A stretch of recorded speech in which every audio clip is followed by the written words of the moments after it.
Here is the comprehensive, dramatic poem-style story. I still remember the day I walked into the Humaniti Hotel Montreal autograph collection with such high hopes and expectations. I had heard so much about this place, how it was supposed to be a luxurious oasis in the heart of the city. But little did I know, my stay would turn out to be a catastrophic disaster. As I approached the front desk, I was greeted by an arrogant and impolite staff member who seemed more interested in her phone than in checking me in. I asked her about the parking lot location, and she rolled her eyes, muttering something under her breath. I felt a shiver run down my spine. This was not a good start, but I tried to give them the benefit of the doubt. I went to my room, only to find that it was not equipped with basic amenities like dental kits. Can you believe it? In a hotel of this caliber, I had to ask for something as simple as a toothbrush. It felt like they were trying to nickel and dime me at every turn. And don't even get me started on the so-called environmentally friendly practices. They claimed to be reducing plastic use, but in reality, they were just being cheap and lazy. Instead of providing bottled water, they expected me to fill up a jar from the ice machine area. It was like they were trying to make me feel like I was in some sort of hostel, not a luxury hotel. But the worst part was the restaurant service.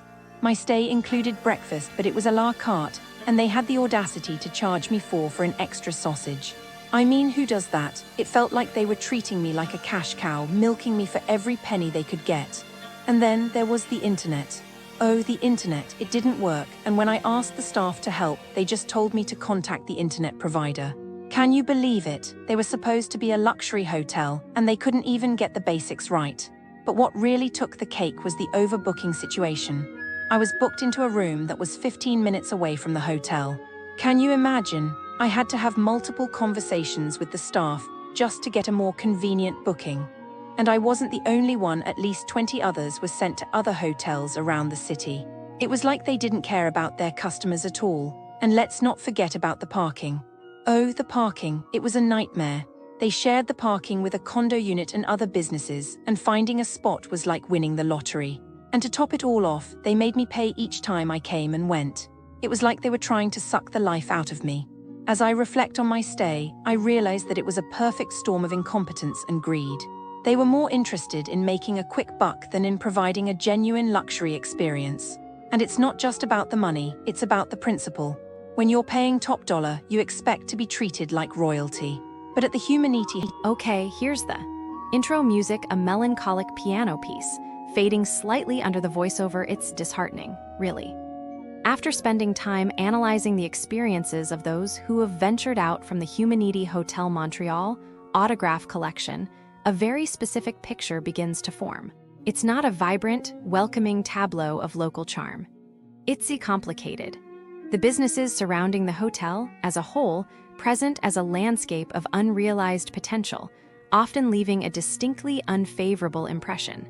My purpose isn't to simply list establishments, but to paint a truthful, if somewhat somber, picture for anyone planning a visit.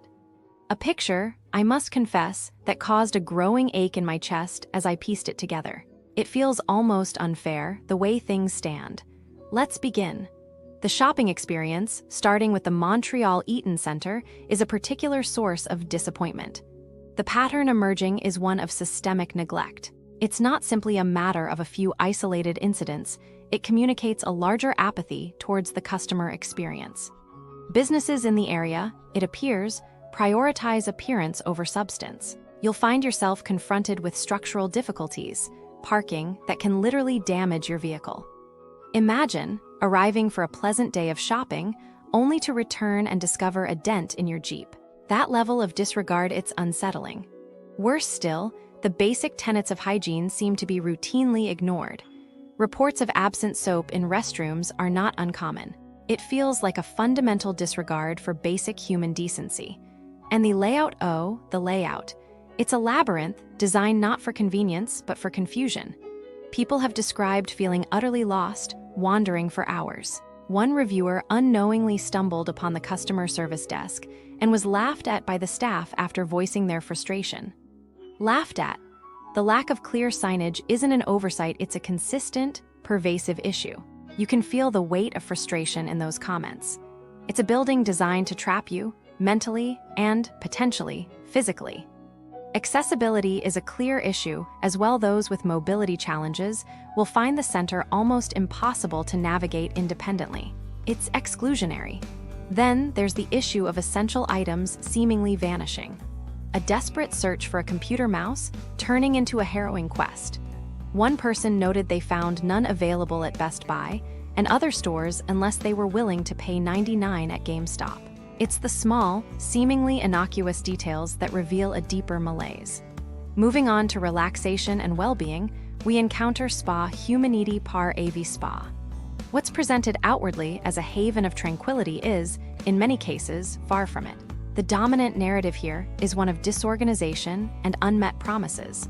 The location itself is frequently misleading. I picture guests wandering aimlessly, clutching outdated website information, only to arrive at a relocated facility. It feels deceitful. Many were forced to settle for a massage when they'd specifically booked a facial. To feel the anticipation of a delicate facial replaced with the unexpected firmness of a massage, it seems a loss. And the general quality of services is a concern. Pedicures, for instance, are described as inadequate, leaving skin dry and nails poorly finished. The chaos, as one reviewer put it, is palpable. The price point simply doesn't align with the experience. It's a betrayal of expectation. In one case, there was commentary about a very frank attitude towards the owner of the spa. That kind of negativity, it lingers. Now, let's turn to the culinary scene, starting with Coyote Bar Japanese. Here, the pattern shifts from neglect to active deception. A pervasive theme emerges: a willingness to prioritize profit over quality and, frankly, honesty. The accounts of served, partially consumed meals from other tables. It's profoundly disturbing. I almost physically recoiled while reading those descriptions. This isn't just poor hygiene, it's a blatant disregard for the well-being of its patrons. The fact that basic service is consistently lacking is as telling. Waited for an hour for a simple sushi dish. It erodes trust, does it not?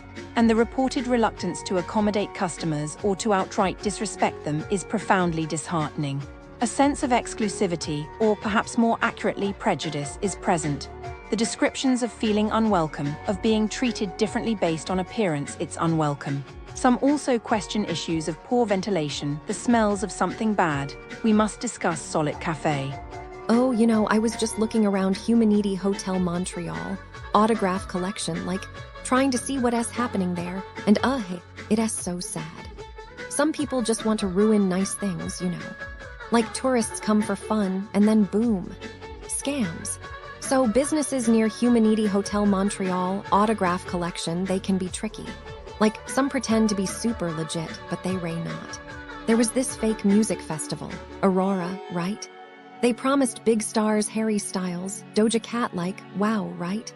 People bought tickets from what looked like a real storefront, even near Old Montreal, which is close to Humaniti Hotel. But then poof, website gone, organizers vanished. People showed up and nothing, just empty. Can you imagine? You save money, get excited, and then nothing. Probably broke their hearts. And the scammers probably ran off with the cash, laughing. Disgusting. And then, oh my God, there's this other thing, not a scam, but still awful. Near Humaniti Hotel Montreal, autograph collection, there's this famous music place, La Chalipe. A single person bought a building next to it, turned it into housing, and then boom, noise complaints. Every night, they shut the place down for months. Can you believe that? A whole venue gone just because one person wanted to be difficult. Performers lost work, tourists showed up to closed doors, so selfish. Why? Just why? It's just sad. You come to Montreal, stay at Humaniti Hotel, think everything's nice, and then people ruin it. I hope the festival scammers got caught. I hope La Chalipe never has to close again. But who knows? People can be so mean.